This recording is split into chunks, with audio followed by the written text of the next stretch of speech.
જય માતાજી બધાને. Welcome to the GPSC minds and the lucidifying GPSC. આજનો આ વિડીયો મારા અને મારા મિત્રના કમ્બાઇન્ડ ઇફેક્ટથી બનાવવામાં આવેલું છે. અને વિડીયોનું થંબનેલ અને ટાઇટલ જોઈને તમને આઈડિયા હશે કે ભાઈ આજે આ બે ભાઈ શેના પર વાતો કરવાના છે.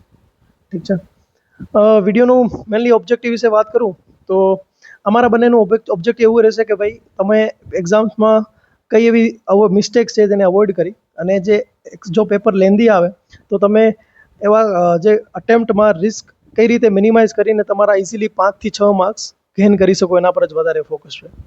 અને આ કહીને હું આ જરૂર એડ કરવા માંગીશ કે ભાઈ આ વિડીયોમાં હું કંઈ સુપર ટોનિક નહીં આપીએ કે ભાઈ કે સમજી લો ને કે આ એક દિવસ પહેલાં જ બધું આ જોઈ લીધું એટલે પાસ થઈ જશે. તમારી 1 વર્ષની આખી મહેનત છે અને અમારું ઓબ્જેક્ટિવ એ જ છે કે ભાઈ એક્ઝામમાં તમે આ મહેનત પછી પણ કોઈક એવી મિસ્ટેક ના કરી જાઓ જેથી તમારો કટ ઓફ 3 થી 4 માર્ક્સથી છૂટી જાય. બરાબર. અને બીજું કે આ માઇન્ડસેટમાં હું એવું માનીને ચાલું છું કે જે તમારી સાયકોલોજીકલ ઇસ્યુ છે કે એક્ઝામ પહેલાંનો ડર, એન્ઝાયટી અને સ્ટ્રેસ મેનેજમેન્ટના તમે વિડીયોમાં જે બીજાની સ્ટ્રેટેજી જોઈ છે એના પર વધારે ફોકસ્ડ વિડીયો તમે જોયા હશે. અને હું માનીને ચાલું છું કે આ બધી બાબતો તમને આઈડિયા છે. બરાબર. તો હું આ વિડીયોમાં એવી રીતે જ હું આગળ જતો જઈશ કે હું એક્ઝામમાં ટાઈમ પર પહોંચ્યો મારા સેન્ટરે, એના પછી કઈ કઈ મિસ્ટેક થઈ શકે છે એને હું અવોઇડ કરતો હું એક્ઝામ્સના પેપરમાં રિસ્ક મેનેજમેન્ટ સુધીની વાતો હું કરું. ઠીક છે. અને આ પેપરમાં જે એક્ઝામ્સ દરમિયાન જે મિસ્ટેક્સ છે અને થોડી ઘણી મારી ટિપ્સ એન્ડ ટ્રિક્સ મારા દ્વારા આપવામાં આવશે. અને જેનું રિસ્ક અટેમ્પ્ટમાં જે રિસ્ક છે એનામાં જો તમે એવા ક્વેશ્ચન જે તમને નથી આવડતા છતાંય પેપરમાં તમને અટેમ્પ્ટ કરવા છે તો તેમાં રિસ્ક છે એનું મિનિમાઇઝ કઈ રીતે કરો ને એ મારા જે મિત્ર છે એના દ્વારા વ્યવસ્થિત રીતે સમજાવવામાં આવશે. જે આ વિડીયોને મેનલી 2 પાર્ટમાં ડિવાઈડ કર્યું છે અમે. ઠીક છે.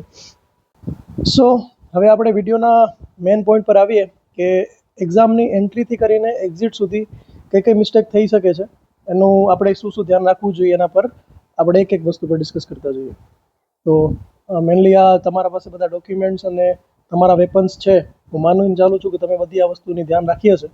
છતાં એનામાં એક આઈડી કાર્ડ મિસ થાય છે. તમે જોઈ લો કે તમારી બધી આ બધી વસ્તુ છે કે નહીં તમારા પાસે.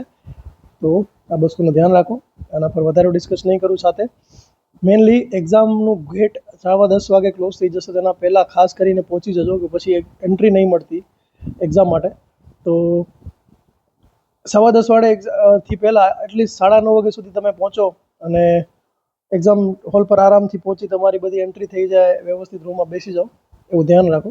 કારણ કે અહીંયા કેસીસ બન્યા છે કે એક્ઝામ ટાઈમ સરખી રીતે પહોંચ્યા નથી કે આ બધી કોઈ વસ્તુ તમારા પાસે ન હોય તો પ્રોબ્લેમ થતી હોય છે. ચલો, તો હવે હું એક્ઝામ હોલમાં બેસી ગયો છું. એક્ઝામ હોલમાં ફર્સ્ટ ઇમ્પ્રેશન પેપરની હું કહું એના પહેલાં હજી એક વાત છે કે સમજી લો ને કે જ્યારે આ પેપર મળે એના પહેલાં તમને OMR શીટ ડિસ્ટ્રીબ્યુટ થતી હોય છે. તો OMR શીટમાં જે તમે મિસ્ટેક ન કરવાનું ખાસ ધ્યાન રાખો. અને ખાસ એમાં કંઈ ફરક નથી પડતું કારણ કે બધું એ લોકો QR કોડથી જ મોનિટરિંગ કરતા હોય છે. પણ સ્ટીલ ધ્યાન રાખવું કે આ અહીંયા મિસ્ટેક ના થાય. પ્લસ હવે મેઇન જે કોર છે વિડીયોનો ત્યાં આપણે જઈએ કે ભાઈ હવે આ પેપર મળે છે આપણને અને પેપરમાં આપણે પેપર જનરલી ઘણા ટાઈપના ઓછા ઇઝી હોય છે, સાવ મોડરેટ પેપર પણ હોય.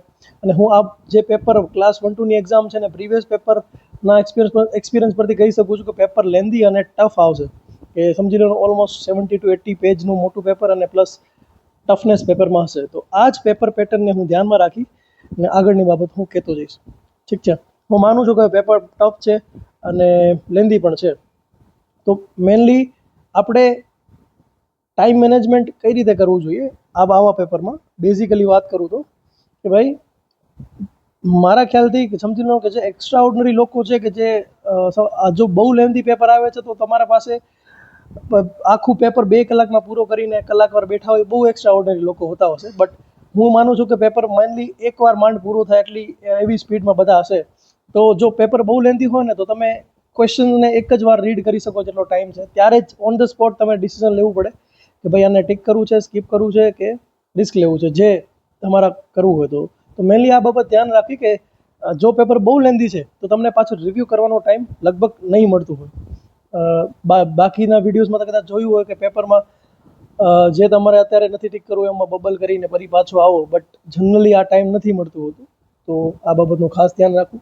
અને બીજો અપ્રોચ હોય છે આવા પેપરમાં કે ભાઈ જો ક્વેશ્ચન સબ્જેક્ટ વાઇઝ છે, કે સમજી લો ને કે પોલિટીના ક્વેશ્ચન કન્ટિન્યુઅસલી 20 ક્વેશ્ચન સુધી પોલિટીના ક્વેશ્ચન છે, તો હું કહીશ કે તમારો અપ્રોચ તમારા બે સબ્જેક્ટથી જ સ્ટાર્ટ કરો પેપર.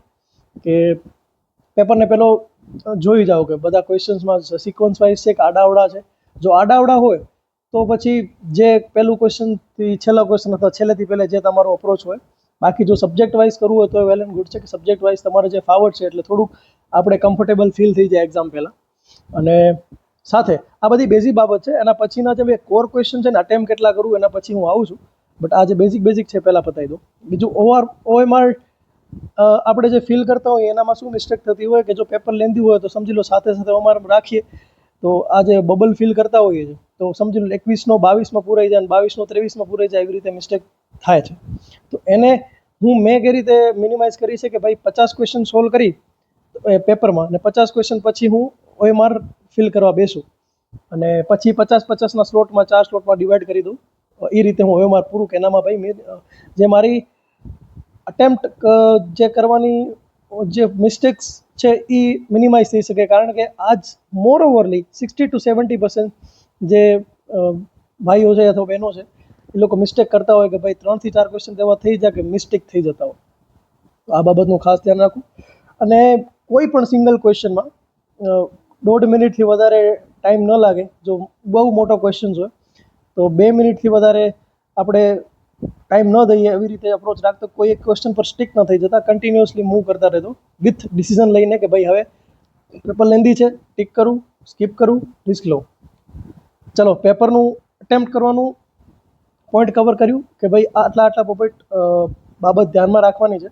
હું થોડુંક સ્પીડમાં જાઉં છું પણ જરૂરી છે કે તમારો ટાઈમ આ વિડીયો બહુ મોટો ના બને. ચાલો કોમન મિસ્ટેકમાં પછી આપણે જે પહેલાં ડિસ્કસ કરી ગયા જે બેઝિક મિસ્ટેક સિવાય બીજી કઈ મિસ્ટેક્સ છે જે આપણે કહી શકીએ કે જો પહેલી વસ્તુ હું અટેમ્પ્ટની વાત કરીશ. અહીંયા અટેમ્પ્ટ કેટલા આઈડિયલિસ્ટિક હોવા જોઈએ થોડુંક આગળ આના પછી જોઈએ. અને એના પર જે પોઈન્ટ છે એના પર આવીને પહેલાં જે સમજી લો ને કે બ્લાઇન્ડ અટેમ્પ્ટ કરતા હોય કે બધા ક્વેશ્ચન અટેમ્પ્ટ કરવું છે બધા, તો ડાયરેક્ટલી પોઈન્ટ 33 માઇનસ છે, તમે માઇનસમાં થવાના છો. પછી બ્લાઇન્ડ ગેસીસ છે કે કંઈ ખબર નથી અને કોઈ લોજિક પણ નથી લાગતો, કોઈ ટ્રિક્સ પણ નથી લાગતી, તોય પણ મેં અટેમ્પ્ટ કરી દીધા છે, તોય પણ આવા ક્વેશ્ચનમાં તમે માઇનસમાં જઈ શકો છો. અને પછી ટાઈમ મેનેજમેન્ટ ન થાય, પેપરમાં આવડતું હોય છતાં 160 ક્વેશ્ચન જેટલું જ રીડ થાય પેપરમાં, તો પણ સમજી લો ને કે જે 40 ક્વેશ્ચન મુકાઈ ગયા તો તમે ઓલરેડી કોમ્પિટિશનમાંથી નીકળી જાઓ કે તમારું પેપર પૂરું થવું જોઈએ ટાઈમલી. આ બાબતો ખાસ ધ્યાનમાં રાખવી. અને હવે આ જે બેઝિક મિસ્ટેક્સ કીધી એના પછી જો હવે પેપરને ઇન્ડિવિજ્યુઅલી કરીએ તો ભાઈ હવે ઓકે ઠીક છે આપણી મિસ્ટેક્સ થઈ ગઈ છે કે આ આટલી મિસ્ટેક કીધી છે એના પછી બી આગળ આવશે.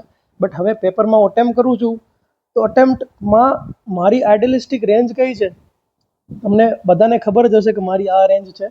બટ તમે ક્યારે એક્યુરેસીથી તમારી પ્રેડિક્ટ કરી છે કે જો તમારી એક્યુરેસી વર્સ્ટ હોય પેપરમાં ને તે તમે મેક્સિમાઇઝ અટેમ્પ્ટ કરો છો તો પણ તમે નેગેટિવ માર્ક્સમાં આવો. અને જો તમારી એક્યુરેસી સારી છે અને તમે ઓછા અટેમ્પ્ટ કર્યા છે કે સમજી લો ને એક્યુરેસી 145 અટેમ્પ્ટ કરીને આવ્યા છો અને તેમાં એક્યુરેસી 105 જેવી એક્યુરેસી છે તમારી ઓલરેડી, તો સ્ટેટિસ્ટિકલી તમને વધારે અટેમ્પ્ટ કરવા જોઈએ.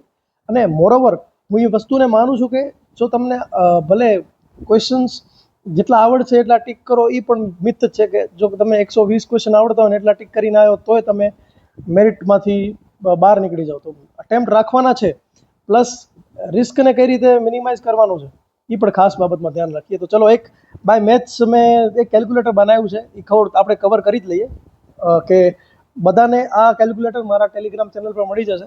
તો બધાએ પોતાની જે મોક ટેસ્ટ છે અધરવાઇઝ જે પહેલાં PYQની કોઈ પણ મોક ટેસ્ટ સોલ્વ કરી હોય તો અને સારી રીતે સોલ્વ કરી હોય ઓનેસ્ટીથી તો જ કેલ્ક્યુલેટર યુઝ કરવું, બાકી નહીં. ચલો કેલ્ક્યુલેટરને એકવાર બતાડી દઉં તમને. તો આનામાં તમે આ ડાઉનલોડ કરી લેજો ટેલિગ્રામ પરથી અને એનામાં જે નંબર ઓફ ક્વેશ્ચન્સ ને બધું નાખેલું છે. તો તમારું જે બી લાસ્ટ 3-4 મોક ટેસ્ટ છે એનામાં કેટલા અટેમ્પ્ટ કર્યા હતા ક્વેશ્ચન્સ અને તમારું આઈડિયલિસ્ટિક એનામાંથી કેટલા ક્વેશ્ચન સાચા પડ્યા હતા, આ બે કોલમ ફિલ કરશો તો તમારો રો માર્ક્સ કેટલા થયા છે એ બધું કેલ્ક્યુલેટ કરી દેશે. સાથે તમારી પેપરમાં કેટલા પર્સન્ટેજ એક્યુરેસી છે એનું પણ આ કેલ્ક્યુલેટર પ્રિડિક્ટ કરી દેશે. અને આ એક્યુરેસી પ્રમાણે તમારી આઈડિયલિસ્ટિક રેન્જ કેટલી હોવી જોઈએ એ પણ અહીંયા ફોર્મ્યુલા દીધું છે કે તમને પણ કહે કે ભાઈ તમારી આઈડિયલિસ્ટિક રેન્જ આટલી છે. હા, પણ જો તમારી એક્યુરેસી બહુ વર્સ્ટ છે, સમજી લો ને કે 200 ટીક કર્યા અને 50 સાચા પડ્યા છે, તો પછી આ કેલ્ક્યુલેટર કામ ન આવતું હોય.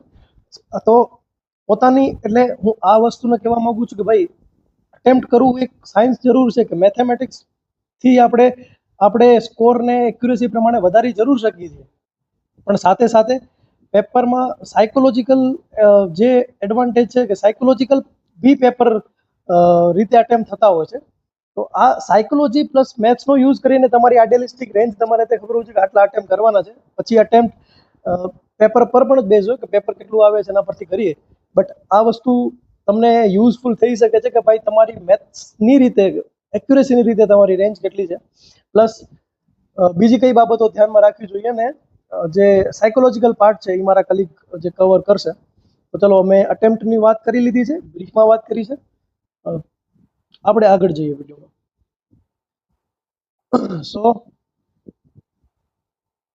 એક સેકન્ડ. હવે આ મેં વાત કરી કે કેલ્ક્યુલેશન પ્લસ સાયકોલોજીના આઈડિયલિસ્ટિક અટેમ્પ્ટ તમારું ફાઇન્ડ કરી લેજો કે ભાઈ અટેમ્પ્ટ કેટલા કરવા જોઈએ. અને મારી રીતે પેપરમાં જે બેઝિક મિસ્ટેક્સ છે એ ઓવરવ્યૂ પ્રમાણે બધી મોસ્ટલી કવર થઈ ગઈ છે. અને હવે પેપરનું બેઝિક મિસ્ટેકને છોડીને હવે પેપરને ક્વેશ્ચન્સ પર જઈએ. ક્વેશ્ચન્સ પર એક ક્વેશ્ચન્સને જે એક બીજા એક મિથ છે એના થોડીક વાત કરી લઉં કે બધા સ્ટુડન્ટ હોય કે જનરલી કહેતા હોય કે આન્સર બી અને સીમાં છે, કાંઈ ન હોય તો બી ઠોકો ને બીજું કાંઈ ન હોય તો સમજી લો ને કે ઓલ ઓફ જે બધા સમજી લો ને કે આ જે લાસ્ટ એસટીએનું પેપર હતું એનું મેં થોડુંક એનાલાઇઝ કર્યું છે કે ભાઈ all of the about sentence બધા સાચા હોય. આ થોડુંક મિથ જે ફેલાવ્યું છે એના પર એક પણ વાત કરી લઉં કે પહેલાં આ વસ્તુ સાચી હતી, બટ અત્યારે આ વસ્તુ મોરઓવર ખોટી જાય છે કે ટોટલ 200 જેટલા ક્વેશ્ચન પેપરમાં મને આટલા જ 22 જેટલા 25 જેટલા બી ક્વેશ્ચન એટલા જ મળે છે કે જે all of the about sentence સાચા છે. તો તમે પોતે જોઈ લો કે આ બધી જે ટ્રિક્સ છે એની બધા ઓલ ઓફ ધી અબાઉ કરી નાખવા એની યુટિલિટી બહુ ઓછી છે. ક્યારથી ઓછી થઈ છે? જ્યારે પેપરમાં પેપર સેટર પ્લસ એઆઈનું અપ્રોચ આવ્યું છે ને, જે આ બધા લેન્ધી પેપર કાઢવા, જે માસ્ટર કીની વાત કરું ને કે લેન્ધી પેપર કાઢવા આટલા બધા વર્ડ્સના યુઝ કરવા હ્યુમનલી પોસિબલ નથી.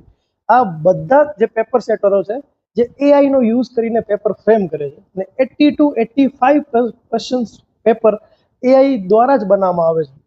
બરાબર.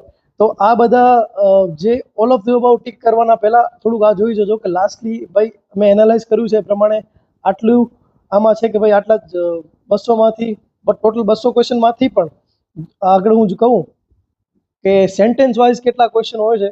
તો ઓલમોસ્ટ આનું કંઈ કેલ્ક્યુલેટ કરશો તો જે સેન્ટેન્સવાળા 37થી કરીને ઓલમોસ્ટ 120 ક્વેશ્ચન સમજી લો જે સેન્ટેન્સ બેઝ ક્વેશ્ચન હોતા હશે.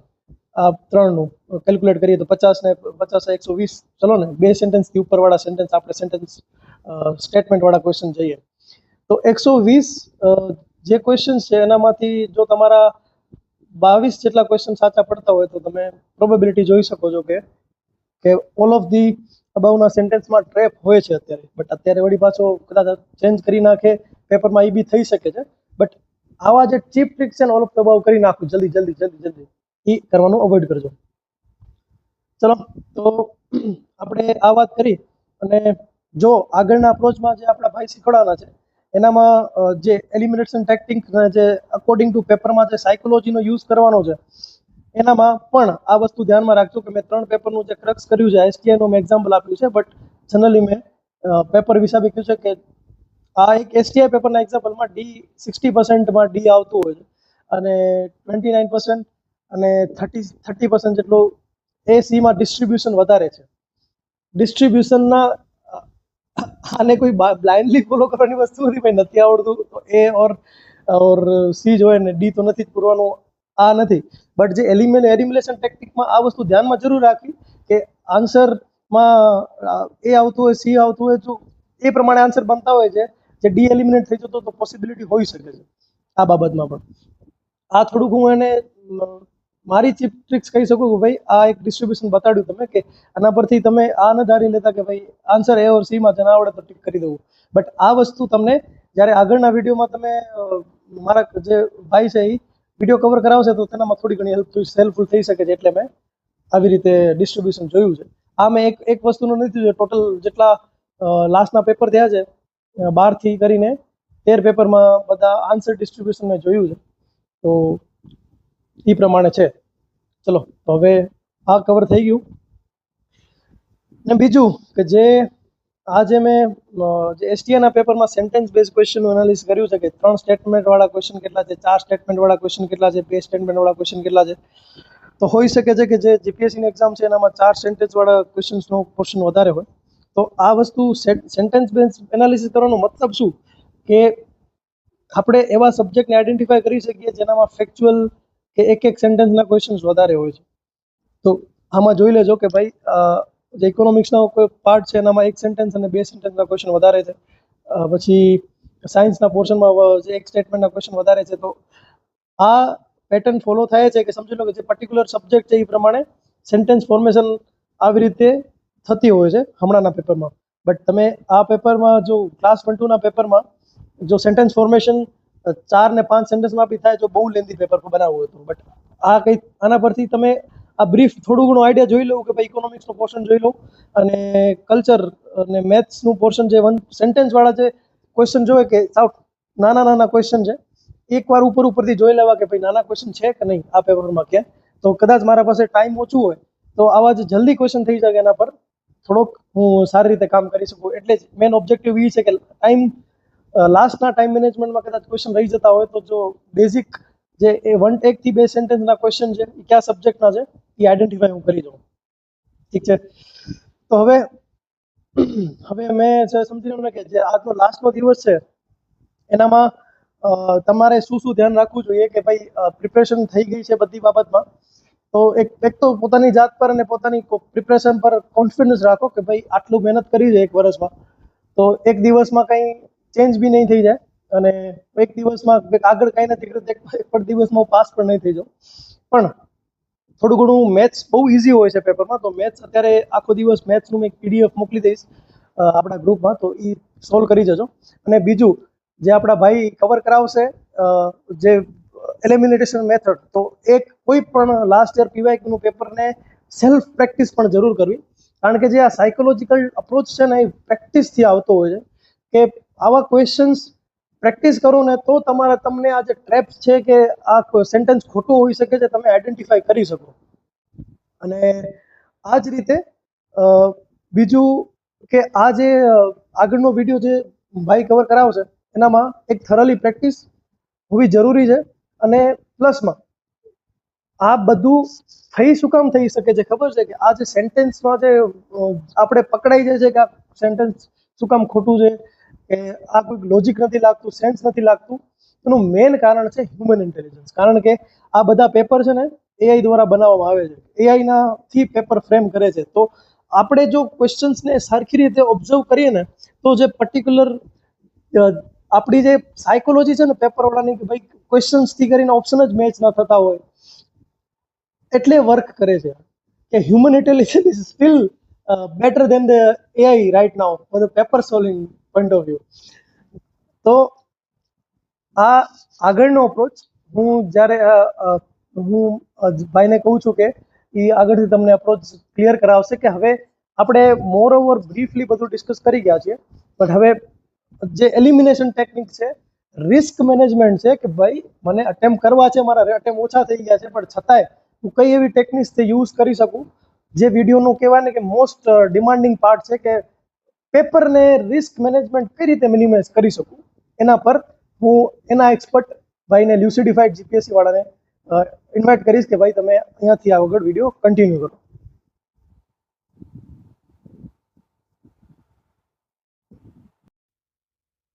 જેમ જીતેશભાઈએ પૂર્વે વાત કરી એમ હવે આપણે વિડીયોના આગળના ભાગમાં રિસ્ક મેનેજમેન્ટ અને એકચ્યુઅલ એક્ઝામની અંદર આપણે એપ્ટિટ્યૂડ શું હોવો જોઈએ એની વિશે વાત કરવાના છે.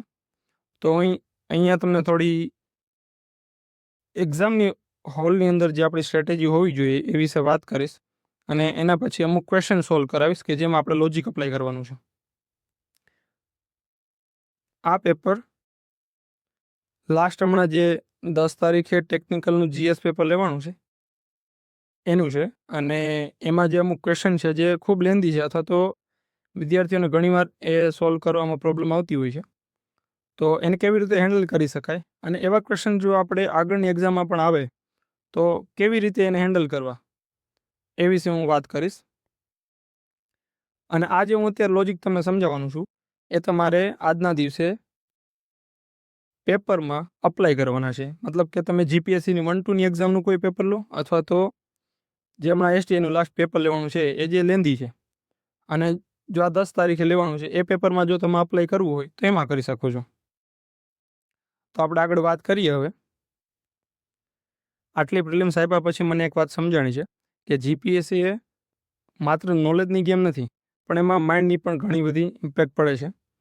તો એક્ઝામ હોલની અંદર તમારો માઇન્ડસેટ કેવો છે એના ઉપર આખો તમારું રિઝલ્ટ ડિપેન્ડ કરે છે. જો તમે એક્ઝામમાં પેનિક થઈ ગયા છો અથવા તો કોઈ બીજો કોઈ ઇસ્યુ આવી ગયો છે તો એના કારણે તમારા રિઝલ્ટમાં ખૂબ મોટી ઇમ્પેક્ટ મતલબ 3-4 માર્ક્સ તો તમારે એમને નીકળી જ જવાના છે. એના બદલે આપણે અત્યારે શું આપણી તૈયારી હોવી જોઈએ જેનાથી એક્ઝામ હોલની અંદર આપણો માઇન્ડસેટ સારો રહે એની ઉપર આપણે ખાસ વાત કરવાના છીએ. તો સૌપ્રથમ તો આપણે શોકને એબ્ઝોર્બ કરવાનો છે. કેમ કે અત્યારે ઘણી વાતો ચાલે છે બધા કે ભાઈ પેપર ખૂબ લેન્ધી આવવાનું છે, ટ્રિકી પૂછી લે છે, ક્યાંય નહીં હોય સિલેબસમાં એવું પૂછી લે છે અથવા તો યુપીએસસીનું જેવું પેપર આવ્યું છે એવું પૂછી લે છે. તો ભાઈ હું તમને એક વાત કરું કે પેપર જેવું આવે તેવું બધા માટે સેમ જ રહેવાનું છે. જેવું પેપર આવશે એવું કટ ઓફ ડિપેન્ડ થશે. મતલબ કે પેપર અઘરું આવ્યું તો કટ ઓફ નીચે હોવી જશે. તો આપણી તૈયારી એટલી હોવી જોઈએ કે મેક્સિમમ આપણા એફર્ટ્સ માર્ક્સ ઉપર હોવા જોઈએ, નહીં કે આપણા પેપર્સ ઉપર કે ભાઈ પેપર કેટલું લેન્ધી છે, આ છે તે છે, કાંઈ નહીં. આપણા એફર્ટ્સ કઈ બાજુ છે એના ઉપર આપણે ફોકસ હોવું જોઈએ. તો સૌપ્રથમ હું જે એપ્લાય કરું છું એકચ્યુઅલ એક્ઝામની અંદર એ હું તમને વાત કરી દઉં. તો તમારે સૌથી પ્રથમ શું કરવાનું છે, શોકને એબ્ઝોર્બ કરવાનો છે. મતલબ કે પેપર ગમે એટલું લેન્ધી આવે, ગમે એવું ટ્રિકી આવે એ આપણે મતલબ નથી. સૌથી પહેલાં આપણે પેપરને 2 મિનિટમાં સ્કીમ કરવાનું છે. મતલબ જોઈ લેવાનું છે આખું પેપરને કે કેટલા ક્વેશ્ચન લેન્ધી છે, કેટલા વન લાઇનર છે અથવા તો સબ્જેક્ટ સ્પેસિફિક છે અથવા તો કોઈ આડાવડું કોઈ પણ પેપર પૂછી લીધું છે. એનું ખાસ આપણે ધ્યાન રાખવાનું છે. એ જોઈ લીધું એના પછી તમારે તમારો માઇન્ડસેટ બનાવવાનો છે કે તમે કેટલા અટેમ્પ કરશો, તમારી સ્પીડ કેટલી રાખવાની છે. મતલબ કે ઓવરવ્યૂ તમારો હોવો જોઈએ કે પેપર લેન્ધી છે તો મારે સ્પીડ રાખવાની છે અથવા તો પેપર વન લાઇનર છે તો મારે થોડો હું ટાઈમ આપીશ તો ચાલશે, ટાઈમ નહીં ઘટે. અને મેથ્સ રિઝનિંગનો જે તમે યુઝ કરતા હોય કે અમુક લોકો પહેલાં કરતા હોય છે, અમુક લોકો પછી કરતા હોય છે. તો જેને જેમ ફાવે છે એમ કરજો. હવે કોઈ નવી કોઈ પેટર્ન અપનાવવાની જરૂર નથી કે ભાઈ આણે આવું કીધું તો હું આવું કરું, એમ નહીં. હવે જે તમારું લાસ્ટ દિવસે કાંઈ નવી પેટર્ન યુઝ કરવાની ન હોય એ તો બધાને ખબર છે. તો માઇન્ડસેટ એકવાર ડેવલપ થઈ ગયો કે તમારે અટેમ્પ એટલા કરવાના છે. મતલબ કે અકપડી હું તમને ઓવરઓલ કહી દઉં કે તમે પેપર લેન્ધી છે તો તમે એવો વિચાર કર્યો કે ભાઈ મારે 165 તો અટેમ્પ કરવા જ છે અથવા તો 75 અટેમ્પ કરવા છે, 175. તો એ તમારો માઇન્ડસેટ બની ગયો પછી તમે વચ્ચે જઈને ક્યારેય બીસો નહીં. મતલબ કે અમુક વખતે કેવું થાય કે શરૂઆતના ક્વેશ્ચન ઇઝી હોય અને પછી તમે પાછળ જાઓ ને એમ પેપર લેન્ધી થતું હોય અથવા તો પેપર ખૂબ અઘરું આવે તો તમને એની અસર બહુ મોટી થાય કે તમારું એકચ્યુઅલમાં જે માઇન્ડસેટ રહેવો જોઈએ ને એ માઇન્ડસેટ બગડી જાય. તો એ ખોટો બાબત છે. તો આપણે પહેલેથી જ તૈયાર રહેવાનું છે. અને સ્પીડ ઉપર આપણે ખાસ કામ કરવાનું છે. જો તમને ટાઈમ મળે તો આજના દિવસમાં મેક્સિમમ એ ટ્રાય કરવાની કે સ્પીડ કેવી રીતે વધી શકશે આપણી, કઈ જગ્યાએ આપણે વધારે ટાઈમ આપવાનો છે અને કઈ જગ્યાએ વધારે ટાઈમ નથી આપવાનો. મતલબ કે મેથ્સનો કોઈ ક્વેશ્ચન છે અને તમે એની અંદર 2 કે 3 મિનિટ આપી દો છો એનો મતલબ એવો છે કે અને છતાં પણ તમારો સોલ્વ નથી થતો તેનો મતલબ એવો છે કે તમારો અપ્રોચ બરાબર નથી. ત્યારબાદ આપણે લાસ્ટ મિનિટ અપ્રોચ તો આમ તમને કહી દઉં કે અમુક વખતે આપણે શું કરતા હોય કે પેપર પૂરું થાય અથવા તો અમુક લોકોને પેપર 5 મિનિટ કે 7 મિનિટ પહેલાં પૂરું થઈ જતું હોય છે. તો એ લોકો શું કરે, એને કદાચ 20 અટેમ્પ્ટ કરવાના પણ બાકી હોય. તો એવું નથી કરવાનું. આપણે ત્યાં બેસવા નથી ગયા, આપણે ત્યાં પેપર આપવા ગયા છે. તો આપણે મેક્સિમમ એફર્ટ એ કરવાનું કે મેક્સિમમ કેટલા અટેમ્પ્ટ થઈ શકે. તો તમારી પાસે 5-7 મિનિટ છે તો તમારે પહેલેથી જ એવા ક્વેશ્ચન અમુક રાખી દેવાના કે 5 કે 6 કે તમને જેવા લાગે એવા, કે તમને ખબર છે કે મારું પેપર વહેલું પૂરું થવાનું. તો એ નથી કરવાના. ત્યાં શું કરવાનું, એને ખાલી રાખી દેવાના.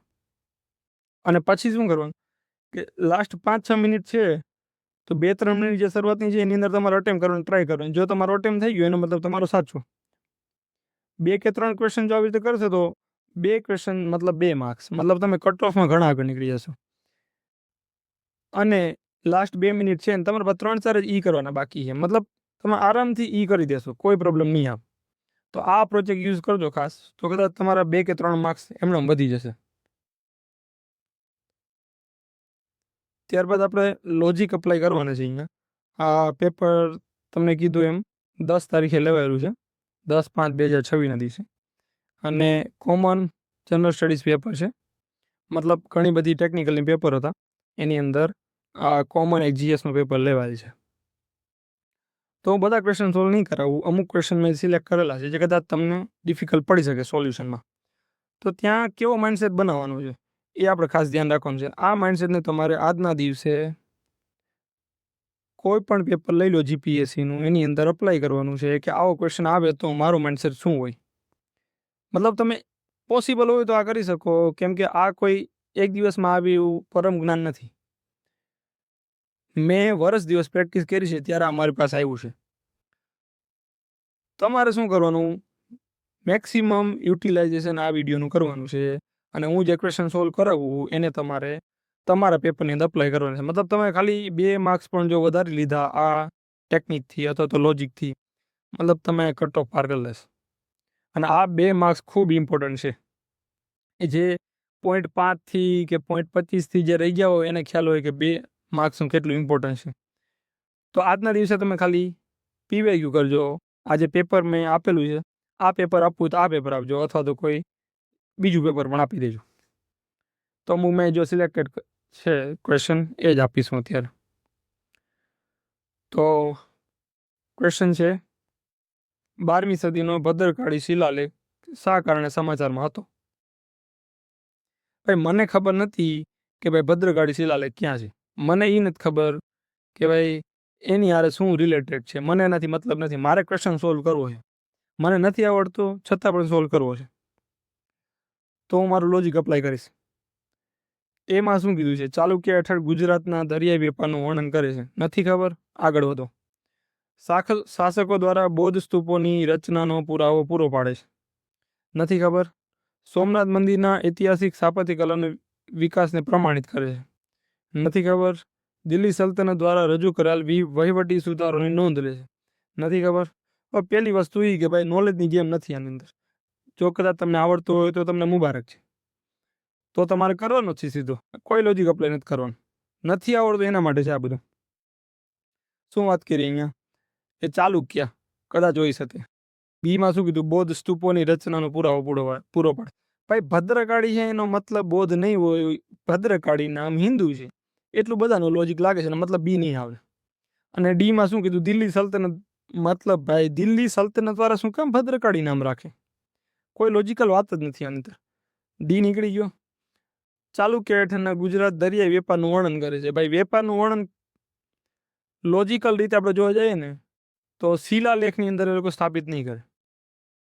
કદાચ ચાલો તમે એવું માની લો કે વેપારનું વર્ણન કરે, પણ આપણે મોસ્ટ પ્રોમિનન્ટ ગોતવાનું, મતલબ કે જે સૌથી રિલેટેડ હોય. જો સોમનાથ મંદિર છે ન્યૂઝમાં છે, મતલબ કદાચ આ હોઈ શકે. ચાલો આ એક પોસિબિલિટી છે. પછી શું કીધું, ઐતિહાસિક અને સ્થાપત્ય વિકાસને પ્રમાણિત કરે. ભાઈ ઐતિહાસિક અને સ્થાપત્ય વિકાસ હોય એનો મતલબ કાંઈક જૂની વાત ચાલે છે કે પ્રાચીન કાળમાં આવું હતું કોઈ પણ. તો શિલાલેખનું કામ જ એ છે ને કે જૂની વસ્તુને બતાવે. મારા લોજિક પ્રમાણે સી છે એ સૌથી બેસ્ટ આન્સર છે. હવે ચાલુક્યમાં હોય તો મને કંઈ પ્રોબ્લેમ નથી, ખોટું પડશે તો મને મુબારક છે. પણ હું મારી રિસ્કની એબિલિટી એટલી ડેવલપ કરી લઈશ કે 50-50 તો પહોંચી ગયો છું. તો એ ને સીમાંથી મારે રિસ્ક લેવાનું છે. મતલબ સી લીધો, મતલબ આન્સર આવી ગયો, સાચું જ છે સી. ત્યારબાદ 14મો ક્વેશ્ચન. સ્વામી વિવેકાનંદ વિશે નીચેના વિધાનો ધ્યાને લો. તેઓએ બધા ધર્મોની એકરૂપતા પર ભાર મૂક્યો છે. જો પહેલી વસ્તુ એ કે કોઈ ભારતીય વિખ્યાત વ્યક્તિ છે, મતલબ કે એનું નામ ખૂબ પ્રચલિત છે, એનો મતલબ એવો કે આપણે ક્યારેય એની નિંદા નહીં કરી. તો આપણે આની સારી બાબત હોય એને સાચી જ કરવી પડે. શું કીધું? તેઓ બધા ધર્મોને એકરૂપતા પર ભાર મૂક્યો. ભાઈ કોઈ મહાન સંત થઈ ગયા છે તો એ ધર્મોની એકરૂપતા પર ભાર શું કામ નહીં મૂકે? સાચું છે. મને ખબર નથી તો પણ હું આવી રીતે અટેમ્પ કરીશ.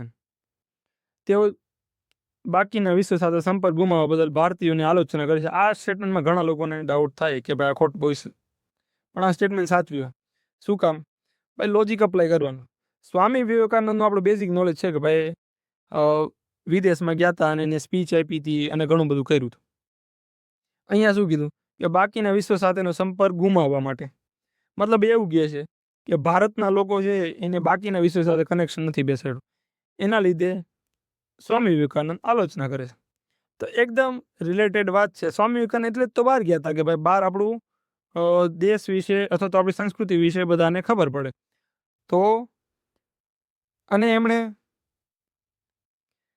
એ વાતની ખાસ ધ્યાન રાખી છે કે ભાઈ ઘણા નિયમો આપણી સંસ્કૃતિમાં હતા. આપણે ઘણી હિસ્ટ્રીમાં ભણેલા જ છે કે ભાઈ બહાર જવાથી કદાચ તમારી જાતિમાંથી તમે નીકળી જાઓ છો. મતલબ કે ઘણા ભારતીયો છે કે તેમણે આ નિયમનો વિરોધ કરીને પણ વિદેશમાં ગયા છે અને ભારતની સંસ્કૃતિને ફેલાવી છે. તો સ્વામી વિવેકાનંદ એમાં જ એક છે. તો બંને રિલેટેડ જ વાત છે એકદમ. મતલબ એને મતલબ પેલો અને બીજો સાચો, સી ઓપ્શન સાચો પડે આવી રીતે. પછી 16મો question. Joseph Shine versus Union of India. મને નથી ખબર ભાઈ જોસેફ સાયન્સ હું. 3 સ્ટેટમેન્ટ છે. એનો મતલબ ઘણી વાર એવું થાય કે આપણે આમાં મિસ્ટેક કરી દઈએ છીએ અથવા તો એવું યાદ કરીએ કે જોસેફ સાયન્સની અંદર શું હતું એક્ઝેક્ટ અહીંયા લખેલું છે કે નહીં એ હું શોધી લઉં. એવું નથી કરવાનું. લાંબા સ્ટેટમેન્ટ હશે, ક્વેશ્ચન મોટો હશે, એનો મતલબ એવો કે જવાબ અંદરથી જશે. આપણે ક્યાંય બહાર ગોતવા જવાની જરૂર નથી. મને અહીંયા કાંઈ લેવા દેવા નથી જોસેફ સાયન્સની અંદર શું. મને આન્સર જોઈએ છે એનાથી મતલબ છે ખાલી. સાચું પૂછેલું છે. ઓપ્શનમાં છે કાં તો એક ખોટું છે, કાં તો બધા સાચા છે, કાં તો 2 ખોટા છે. મતલબ આપણે પોસિબિલિટી બધી છે આની અંદર. તો આપણે જો સ્ટેટમેન્ટ નીચેથી વાંચીએ તો ચુકાદા પછી વ્યભિચાર ગુનાહિત અપરાધ તરીકે યથાવત રહ્યો, પરંતુ લિંગ તટસ્થ જેન્ડર ન્યુટ્રલ જોગવાઈ સાથે. નથી ખબર, આગળ વધો. અદાલતે જણાવ્યું કે વ્યભિચારનો કાયદો ભારતના બંધારણ હેઠળ મહિલાઓની સમાનતા ગૌરવ સિદ્ધાંતનું ઉલ્લંઘન કરે છે. નથી ખબર, મને નથી ખબર ભાઈ જોસેફ સાયન્સની અંદર આવું કીધું છે, પણ આપણે જવાબ અંદરથી જ ગોતવાનો છે. પછી શું કીધું? સર્વોચ્ચ અદાલતે ભારતીય દંડ સંહિતાની કલમ 497 ગેરબંધારણીય જાહેર કરી છે. ભાઈ કોઈ ચુકાદો આવ્યો એનો મતલબ એવો છે કે સંસદની અથવા તો લેજિસ્લેટિવની કોઈ પણ એક કાયદો છે એનું કાંઈક કોન્ટ્રાડિક્શન ચાલે છે, એના લીધે એ લોકોએ ચુકાદો આપ્યો છે. તો અહીંયા શું કીધું કે ગેરબંધારણીય જાહેર કરી છે. એનો મતલબ જોસેફ સાયને ભારતીય દંડ સંહિતાની 497 કલમને ગેરબંધારણીય જાહેર કરી દીધી. મને કોઈ વાંધો નથી ગેરબંધારણીય જાહેર કરે, એકદમ રિલેટેડ વાત છે. અદાલતે જણાવ્યું કે વ્યભિચારનો કાયદો ભારતના બંધારણ હેઠળ મહિલાઓની સમાનતા અને ગૌરવના સિદ્ધાંતનું ઉલ્લંઘન. ભાઈ ઉલ્લંઘન કરે ત્યારે તો ગેરબંધારણીય જાહેર કર્યું છે. મતલબ બંને રિલેટેડ વાત છે. આ બંને સાથે જ સાચા પડશે. પછી શું કીધું કે ચુકાદા વ્યભિચાર ગુનાહિત અપરાધ તરીકે યથાવત રહ્યો, લિંગ તટસ્થ જોગવાઈ સાથે. ભાઈ યથાવત રહ્યો એનો મતલબ કે ગેરબંધારણીય જાહેર ન થયો, પણ અહીંયા એવું કીધું છે ગેરબંધારણીય જાહેર થયેલ છે. એનો મતલબ પહેલું સ્ટેટમેન્ટ સાચું છે. એનો મતલબ ત્રીજું સ્ટેટમેન્ટ ખોટું છે. તો ત્રીજું ખોટું કરો મતલબ બી આન્સર સીધો આવી જાય. તો અહીંયા કોઈ નોલેજની જરૂર નથી, છતાં પણ આન્સર આવી ગયો. તો આવા કોઈ પણ ક્વેશ્ચન આવે તો અપ્રોચ તમારો આ રાખવાનો. અહીંયા શું વાત કરે છે? ક્વેશ્ચન ખૂબ લાંબો છે, મતલબ 3 સ્ટેટમેન્ટ છે, એમાં પણ 3 4 લાઈનના સ્ટેટમેન્ટ છે અને ક્વેશ્ચન પણ 2 લાઈનનો છે. આ ક્વેશ્ચનની અંદર આપણો અપ્રોચ એવો હોવો જોઈએ કે ક્વેશ્ચનને સારી રીતે સમજી લેવાનું છે અને સ્ટેટમેન્ટ નહીં સમજાય તો ચાલશે, આન્સર સીધો આવી જ જવાનો. શું વાત કરી કે વૈશ્વિક વેપાર લેન્ડસ્કેપ માળખાકીય પરિવર્તનમાંથી પસાર થઈ રહ્યું છે. મતલબ વેપારમાં કંઈક બદલાવ ચાલે છે, જેને ઘણીવાર પુનઃ વૈશ્વિકીકરણ અને વિભાજિત વેપાર તરીકે ઓળખવામાં આવે છે. આ પરિવર્તનો અંગે નીચેના વિધાનો ધ્યાને લો. સાચું કયું છે? તો પુનઃ વૈશ્વિકરણ અને વિભાજિત વેપાર. મતલબ કે આપણે વૈશ્વિકીકરણ જે છે ને એને પુનઃ કરવાનું અને વેપારને વિભાજિત કરવાનું. હવે આના અકોર્ડિંગ જે વાત નહીં કરતું હોય ને એને આપણે કાઢી નાખવાનું, બીજું કાંઈ નથી કરવાનું. તો તમારે છે ને આના આખા સ્ટેટમેન્ટ નથી વાંચવાનું, પહેલાં વર્ટિકલ આવી રીતે આમ ઊભું વાંચી લેવાનું કે ભાઈ આમાં નજર ફેરવી લેવાની કે ક્યાં ક્યાં શું વાત કરેલી છે. તો નિયર શેરિંગ, ફ્રેન્ડ શેરિંગ, વેપાર વિભાજન, વૈશ્વિકીકરણનો ઘટાડો. હવે અહીંયા તમને ખ્યાલ આવશે કે જો વૈશ્વિકીકરણનો ઘટાડો પેલી વસ્તુથી કે જો આ અકોર્ડિંગ છે જ નહીં ક્વેશ્ચન, ને પુનઃ વૈશ્વિકીકરણની વાત કરે છે. અહીંયા શું કીધું? વૈશ્વિકીકરણનો ઘટાડો. ભાઈ વૈશ્વિકીકરણનો ઘટાડો કરવાનો નથી, આપણે પુનઃ વૈશ્વિકીકરણ કરવાનું. તો ત્રીજું સ્ટેટમેન્ટ કેવી રીતે સાચું હોય છે? મતલબ આ છે જ નહીં બરોબર, કાઢો. ત્રીજું નીકળી ગયું, વધુ વળી બીજું, કેમ કે પેલું તો સાચું જ છે. અહીંયા શું વાત કરી? વેપાર વિભાજન. મતલબ કંઈક અકોર્ડિંગ જ વાત છે, કંઈ અલગ વાત નથી. વિભાજિત વેપાર, અહીંયા વેપારનું વિભાજન, શબ્દ ખાલી બદલેવા. શું કહ્યું? આગળનું આપણે જોઈ લઈએ છો તો આમાં શું વાત કરેલી છે એ જો અકોર્ડિંગ નહીં હોય તો એને કાઢીને. ભૌગોલિક આર્થિક બ્લોક્સના ઉદ્ભવનો સમાવેશ થાય છે, જ્યાં મેળ ખાતા નિયમનકારી ધોરણો પ્રોટોકોલ નેટવર્કમાં વધુ ને વધુ હાથ ધરવામાં આવે. સંભવિત રીતે મતલબ કંઈક અપેક્ષાની વાત છે, ભવિષ્યની વાત છે. વિભાજન તરફ આગળ દોરી જાય છે. જો અહીં ઉપર વિભાજન વર્ડ એસોસિએશન થાય છે, મતલબ same to same word use કરેલા હોય, કોઈ ખોટી વાત એની કરેલી નથી. રિલેટેડ વાત ન હોય તો આપણે કાઢીએ, પણ અકોર્ડિંગ જ છે, મતલબ બીજું સાચું. Answer B. તો આટલા મોટા ક્વેશ્ચન કોઈ પણ આવી જાય ને પેપરની અંદર હવે તો બીવાનું જરાય નથી. નિરાતે સોલ્વ કરો, ક્વેશ્ચનને ડીકોડ કરો કે ક્વેશ્ચન શું કહેવા માંગેલું, ને જો ક્વેશ્ચનને ડીકોડ કરી લેશો તો આન્સર અંદરથી જ આવશે દર વખતે. તો એવી રીતે આગળ આપણે ઘણા બીજા ક્વેશ્ચન પણ કરી. 58મો ક્વેશ્ચન, આ લેન્ધી નથી પણ જો આમાં લોજિક હું તમને અપ્લાય કરજો, કદાચ તમને આવો ન આવડે, જો આવડતો હોય તો કોઈ ઇસ્યુ છે જ. ગુજરાત સંશોધન કેન્દ્રો અને તેના સ્થાનોની જોડી યોગ્ય મેળ ખાતી નથી, મતલબ એક જે ખોટી છે એને કાઢવાના. મગફળી સંશોધન કેન્દ્ર જુનાગઢ, ઔષધિ અને સુગંધિત વનસ્પતિ સંશોધન નિર્દેશાલય Anand, central salt and marine chemical Bhavnagar, મુખ્ય દિવ્યલ રાય સંશોધન સુરત. હવે જો કદાચ મને ન આવડતું હોય તો કેવી રીતે સોલ્વ કરું? મેં જીઓગ્રાફી ભણી છે, ક્યાં કયો પાક થાય એ મેં ખબર છે, પણ મને એ નથી ખબર કે ક્યાં કયું સંશોધન છે. ભાઈ જો જ્યાં સૌથી વધારે જે પાક થતો હોય ત્યાં તેનું સંશોધન હોવાનું છે, એ વાત એકદમ લોજિકલ. તો અહીંયા શું કરજો? મગફળી સંશોધન કેન્દ્ર, ભાઈ જુનાગઢ સૌથી મોટું મગફળીનું ઉત્પાદન કરતા હોય તો મગફળીનું કેન્દ્ર ત્યાં જ હોવાનું.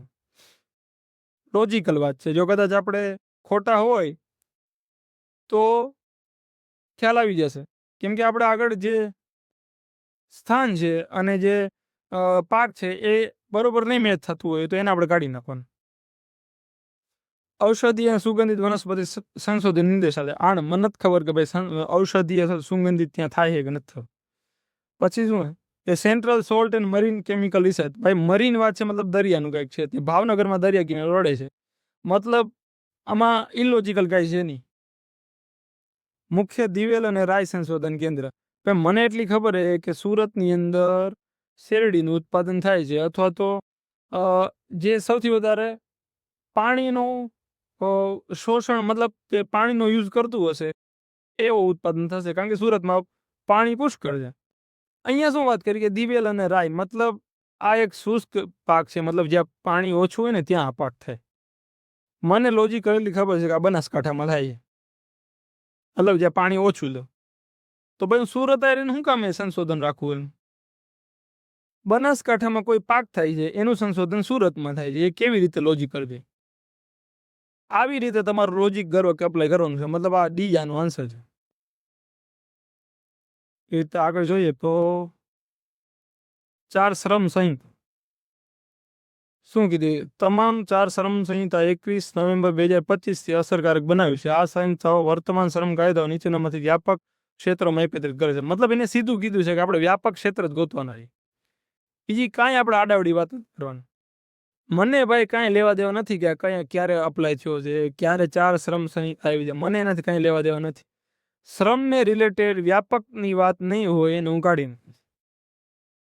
ચાલો, અહીંયા શું કીધું? વેતન, સામાજિક સુરક્ષા, ઔદ્યોગિક સંબંધ, વ્યવસાયિક સલામતી અને આરોગ્ય.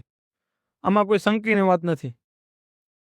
વેતન, ઔદ્યોગિક વિવાદ ભાઈ વિવાદને તમે શ્રમની અંદર મતલબ કે વ્યાપક કેવી રીતે માની શકો? પછી શું કીધું? માતૃત્વ લાભ, બાળ શ્રમ. અહીંયા આરોગ્ય આપી દીધું છે તો માતૃત્વ એની અંદર આવી જ જાય. શું કામ નહીં આવે? મતલબ બીજું ઓપ્શન ખોટું. સામાજિક સુરક્ષા, ટ્રેડ યુનિયન, એપ્રેન્ટિસ અને કરાશ્રમી. ભાઈ એપ્રેન્ટિસ એ ભાઈ કોઈ બહુ મોટી બાબત મેં છે, મતલબ વ્યાપકતા નથી આની અંદર, એટલે કાઢવા. પછી લઘુત્તમ વેતન, બોનસ, ગ્રેચ્યુટી અને ભવિષ્ય નિધિ. ભાઈ બોનસ નહીં મળે ને તો હાલશે, મતલબ આ કોઈ વ્યાપક બાબત નથી. નીકળી ગયું એ ઓપ્શન સાચો પડે, કેમ કે શું છે, જો વેતન બરોબર વ્યાપક છે, સામાજિક સુરક્ષા મતલબ ઓવરઓલ બધું આવી ગયું.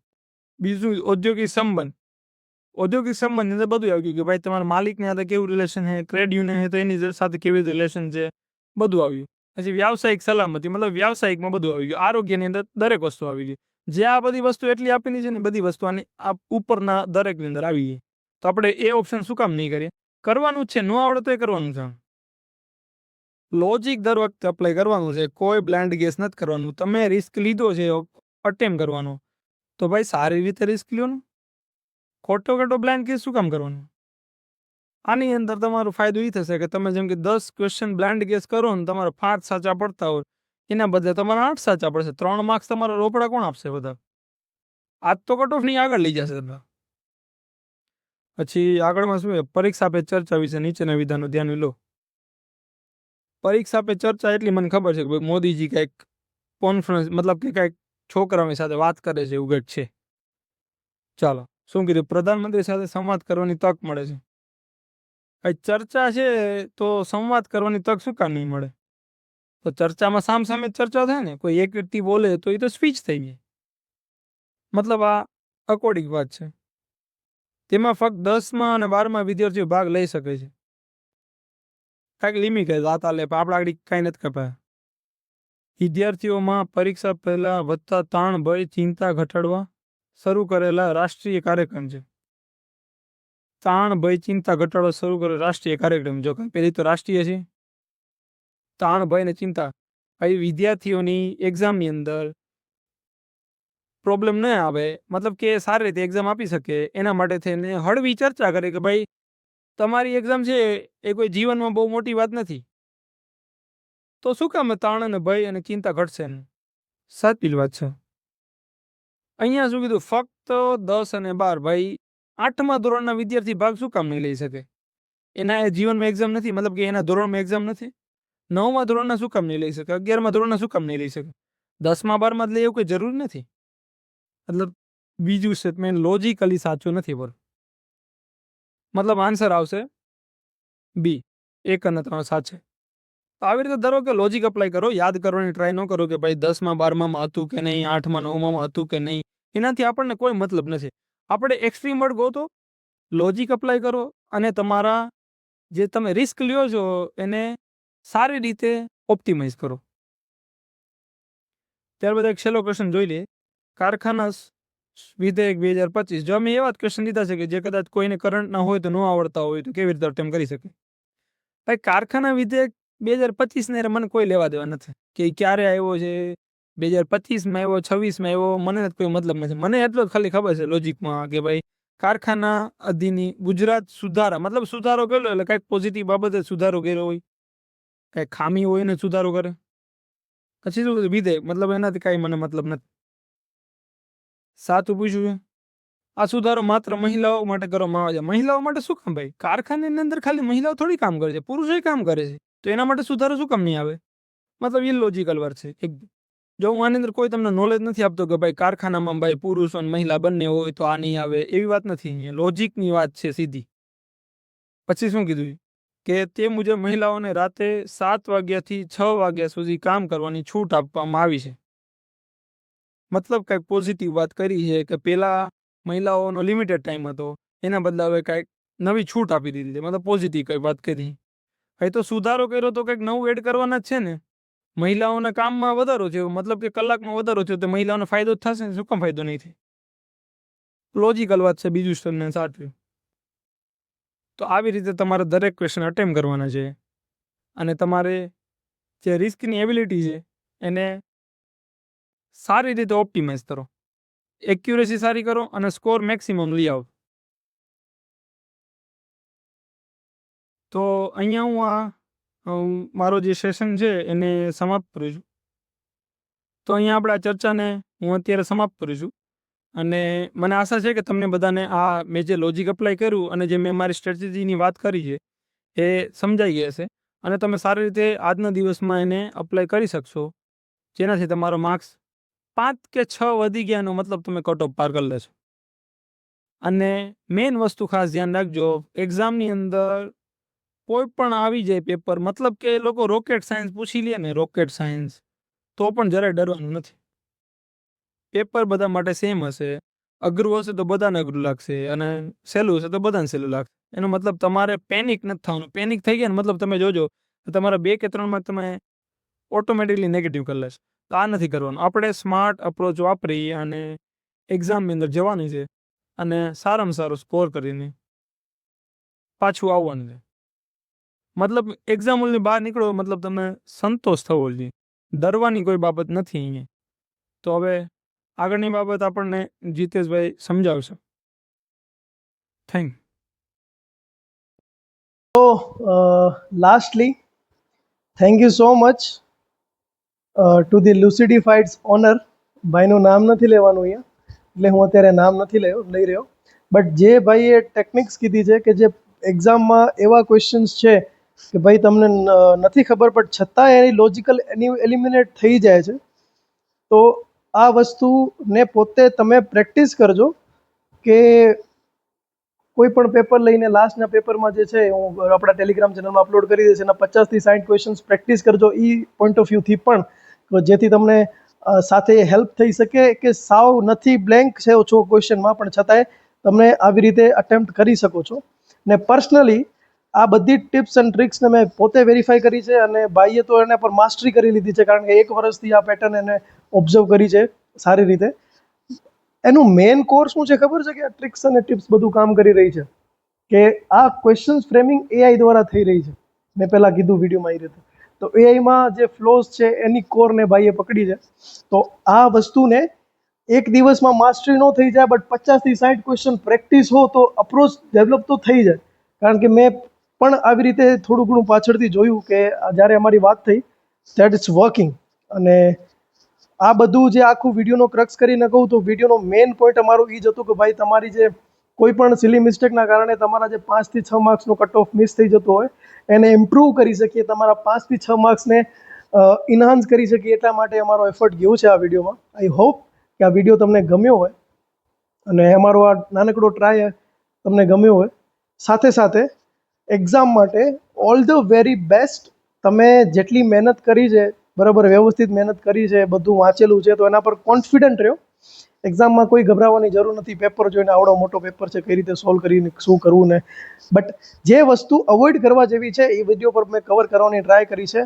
અને આ વિડીયોનો ટાઇટલ છે કે કોઈ ટિપ્સ એન્ડ ટ્રિપ્સ નહીં, બટ એક લાસ્ટ ટોક છે કે ભાઈ આવી બધી બાબતો છે એનું બધાનું ધ્યાન રાખવાનું છે. So thank you so much for the watching and again all the very best from the GPSC minds and the Lucidified GPSC also. Thank you.